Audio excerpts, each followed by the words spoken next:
Баршаңызға қайырлы күн. Бүгін грек жаңғағы қосылған өте дәмді, нәзік болып шығатын пирог дайындайтын боламыз.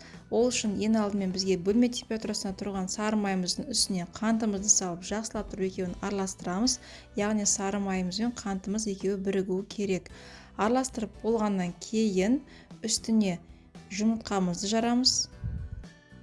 Яғни 2 дана жұмыртқамызды үстіне жарамыз. Жақсылап тұрып араластырамыз.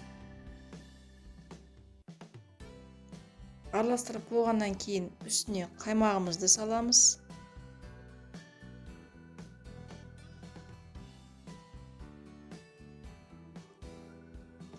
Массамызды жақсылап тағы да араластырамыз.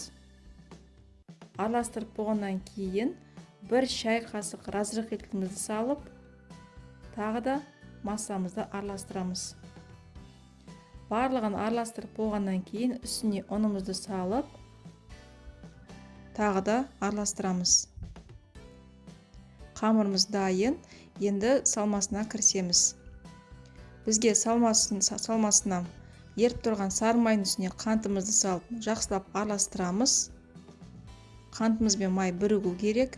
Содан кейін үстіне алдын ала туралған грек жаңғағымызды салып, барлығын жақсылап араластырамыз.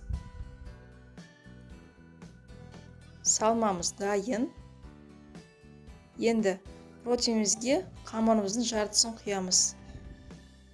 Лопатканың көмегімен осылай жайып шығамыз, біркелкі етіп. Салмамыздың тең жартысын үстіне салып шығамыз. Біркелкі етіп салуға тырысыңыздар. Салмамызды салып болғаннан кейін қамырымыздың қалған бөлігін үстіне саламыз. Біркелкі етіп үстіне жауып шығамыз. Кейіннен қалған салмамызды үстіне салып шығамыз.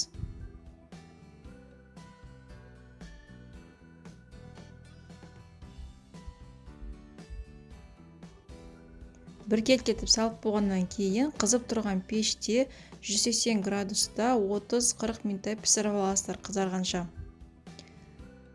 Міне пирогымыз дайын. Егер де сіздер грек жаңғағын жақсы көрсеңіздер, міндетті түрде осы рецепт бойынша осы пирогты дайындап көріңіздер.